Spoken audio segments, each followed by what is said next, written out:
नमस्कार किसान साथियों। आप सब जानते हैं कि वीडियो के माध्यम से हरियाणा में जो जमीनों से जुड़े कानून हैं उनके बारे में हम आपके साथ चर्चा करते हैं और जानकारी देने का उन कानूनों के बारे में हमारा इन वीडियो के माध्यम से आपको प्रयास रहता है। हमने जुमला मालकान के बारे में, शामला दे के बारे में और दूसरे काश्तकार लोगों के जो हक हैं उनके बारे में वीडियो के माध्यम से आपके साथ चर्चा की। आज के इस वीडियो में हमारा जानने का प्रयास रहेगा कि शामला दे की जमीनों में प्रोप्राइटर्स के राइट को खत्म करते हुए किस कानून ने पंचायतों को अधिकार दिए, या सीधे तौर पर शामला दे की जमीनों को किस कानूनी प्रावधान के तहत पंचायतों की जमीनों में बदल दिया गया, पंचायतों को अधिकार दे दिए गए, उसके बारे में चर्चा करेंगे। क्योंकि हमने पहले वीडियो में आपको बताया था कि हरियाणा में सीधे तौर पर जिस जमीन के मलकियत के खाना में शामला दे लिखा है उसको कहीं ना कहीं पंचायती जमीन माना जाता है और उसके ऊपर सारे अधिकार पंचायत से जुड़े हैं। अनेक साथियों के भी सवाल थे कि वो शामला दे की जमीनों पर या पंचायत की जमीनों पर कितने पुराने काबिज हैं, क्या उनके अधिकारों को प्रोटेक्ट किया जा सकता है, क्या वो उन जमीनों पर काबिज रह सकते हैं या वो जमीनें उनसे छूट जाएंगी। ये वीडियो दो पार्ट में होगा। पहले पार्ट में हम चर्चा करेंगे कि किस कानून के तहत इन जमीनों के ऊपर जो पंचायत था उसको अधिकार दिए गए और प्रोप्राइटर्स के अधिकारों को खत्म कर दिया। अगर हम कानून की बात करें, हमने पहले भी बताया है कि the Punjab village common land act 1961 का जो कानून है, 1961 का ये कानून सीधे तौर पर शामला दे की जमीनों और पंचायत की जमीनों के बारे में कानूनी प्रावधान इसमें है और उनके साथ डील करता है। The Punjab village common land act 1961 के सेक्शन 4 में यह बताया गया है कि जो शामला दे की जमीनें हैं उनके बारे में सारे अधिकार पंचायतों के पास होंगे और इसमें यह भी बताया गया कि किन जमीनों के ऊपर पंचायतों को अधिकार नहीं होगा। अगर मैं सबसे पहले बात करूं सेक्शन 4 की, तो सेक्शन 4 जो Punjab village common land act 1961 1961 के इस कानून का सेक्शन 4 है, वो कहता क्या है। इस कानून की अगर हम शब्दावली की तरफ गौर फरमाएं तो इसमें सीधे तौर पर wasting of rights in panchayat and non proprietors कि कैसे इन जमीनों में जो राइट हैं, जो अधिकार हैं, वो वेस्ट करेंगे, निहित होंगे प्रोप्राइटर्स, नॉन प्रोप्राइटर्स में और पंचायत में। इसमें जो सबसे पहला इसका सब सेक्शन 1 है सेक्शन 4 का, इसमें बताया गया है not with standing anything to the contrary contained in any other law for the time being in force or in any agreement, instrument, custom or usage or any decree or order of the court or other authority, all right, title and interest whatever in the land। कि चाहे कोई custom हो, रिवाज हो, instrument हो, deed हो, इस सब के होते हुए भी जो ये जमीनें हैं इनमें जो राइट हैं वो कैसे वेस्ट करेंगे, किस में वेस्ट करेंगे, इसमें सीधे तौर पर यह बताया गया। आगे इसके सब सेक्शन 1 जो है इसके दो और सब क्लोज हैं, ए और बी करके। अगर ए की मैं बात करूं तो उसमें ये जो हम बात कर रहे हैं आज के वीडियो में, ये वहां साफ स्पष्ट शब्दों में लिखा है। इसमें सब क्लॉज ए में लिखा है which is included in the shamlat deh of any village and which has not vested in a panchayat under the shamlat law. कि शामलात लॉ के तहत जो जमीन पंचायत में वेस्ट नहीं की, बच गई शामलात लॉ से, उसको पंचायत में वेस्ट नहीं किया गया। और जो जमीन शामला दे शामिल है इसमें सीधे तौर पर shall at the commencement of this act waste in the panchayat constituted for such village. ये कहता है which is included in the shamlat deh of any village, जो जमीन किसी गांव की शामलात दे है, and which has not vested in panchayat under the shamlat law, कि इससे पुराना जो कानून था शामलात लॉ उसके तहत इसको पंचायत को नहीं दिया गया, बच गई उस समय।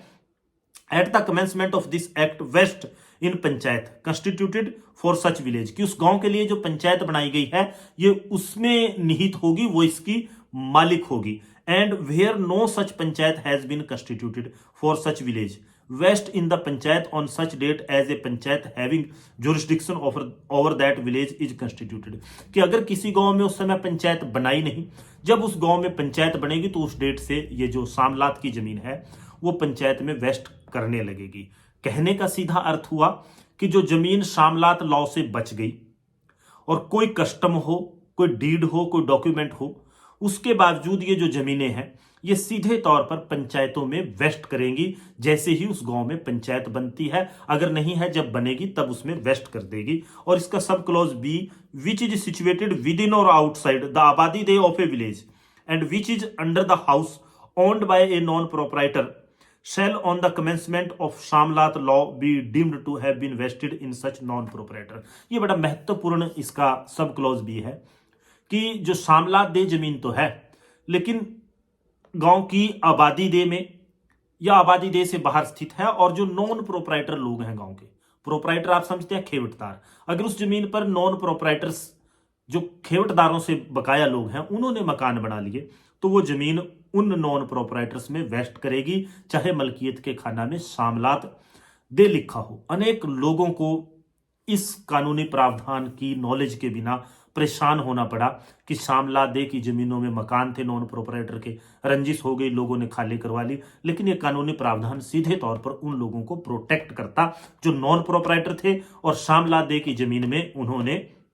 आबादी दे में सिचुएटेड थी या आबादी दे से बाहर सिचुएटेड थी, उन्होंने उसमें मकान अगर उनके बने हुए थे तो वही जमीन उनमें वेस्ट करेगी, न कि पंचायत में। लेकिन इस कानून ने यह भी साफ तौर पर कहा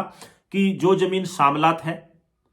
रेवेन्यू रिकॉर्ड में या शामलात जिसको माना जाता है, वो सीधे तौर पर पंचायत में वेस्ट करेगी on the commencement of this act, जब ये कानून लागू होगा। शामलात दे की जमीनें पंचायत की जमीनें हरियाणा में मानी जाती हैं, हमने बार बार आपको ये कहा, और वो किस कानून के तहत मानी जाती हैं और कौन सा कानूनी प्रावधान है। 1961 में जब ये कानून बना तो इसमें सीधे तौर पर शामलात दे की जमीनों को पंचायत में दे दिया। इससे पहले शामलात लॉ की ये बात करते हैं, वो क्या है वो किसी और वीडियो में चर्चा करेंगे। और इसी सब सेक्शन के सेक्शन 2 में शामलात लॉ की जो मैं बात कर रहा हूं उसकी स्थिति को भी स्पष्ट कर दिया गया है कि any land which is vested in a panchayat under the shamlat law shall be deemed to have been vested in the panchayat under this act. कि जो शामलात लॉ के तहत पंचायत की मलकीती जमीनें थी, पंचायत में वेस्ट करती थी, वो इस कानून के लागू होने के बाद भी पंचायत में वेस्ट करती रहेंगी। पहले इसने क्या कहा सब सेक्शन 1 में कि नॉन प्रोपराइटर में वेस्ट करेंगी अगर नॉन प्रोपराइटर के वहां मकान है, आबादी दे में सिचुएटेड है, आबादी दे से बाहर।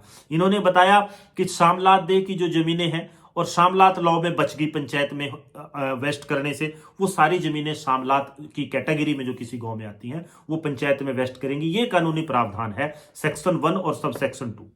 जहां सीधे तौर पर सेक्शन 4 के ये दोनों सब सेक्शन 1 और 2 हैं, इनके सब क्लॉजेज हैं, जहां सीधे तौर पर शामलात दे की जमीनों पर प्रोपराइटर्स के अधिकारों को खत्म किया गया और इनको पंचायत के हवाले कर दिया। लेकिन इसमें कौन कौन सी कैटेगरीज बची हुई हैं, कौन कौन सी श्रेणी के लोगों को इसी सेक्शन में एक्सक्लूड किया गया है, वो अगले वीडियो में चर्चा करेंगे। क्योंकि जिन साथियों के सवाल थे कि कब्जा उनका जमीनों पर है, शामलात रिकॉर्डेड है, शामलात से पंचायत हो गई, कमेटी हो गई, नगर पालिका हो गई, किसमें क्या वो प्रावधान है और किन किन लोगों के अधिकारों को इस एक्ट में आगे एग्जम्पशन क्लॉज के जरिए बचाया गया है, ये बड़ा महत्वपूर्ण है। और इस जो एक्ट का है 1961 के एक्ट का ये सेक्शन 4 है, इसका वकील और जो प्रिजाइडिंग ऑफिसर्स होते हैं वो कम इस्तेमाल करते हैं और अनेक लोगों को कानूनी रूप से नुकसान भी इसकी जानकारी ना होने के प्रावधान के हुआ है। और फैसला करने वाले भी कई बार इस कानूनी प्रावधान को समझते नहीं, लेकिन ये महत्वपूर्ण है। शामलात दे की जमीनें सब सेक्शन 1 सेक्शन 4 के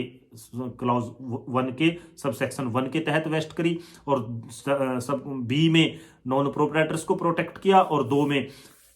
जो सीधे तौर पर मलकियती जमीनें पहले पंचायत की बना दी थी कॉमन लॉ में, शामलात लॉ में, उनको भी प्रोटेक्ट कर दिया और ये जमीनें प्रोपराइटर्स से सीधे तौर पर पंचायत में इन्होंने यहां ट्रांसफर करने का काम किया। अगले वीडियो में जो आपको बताया वो चर्चा करेंगे। आपसे एक आग्रह रहता है कि वीडियो मुद्दा अगर आपको पसंद आए तो लाइक शेयर और कमेंट के माध्यम से बताएं। आज के इस वीडियो में इतना ही। धन्यवाद साथियों। जय हिंद, जय किसान।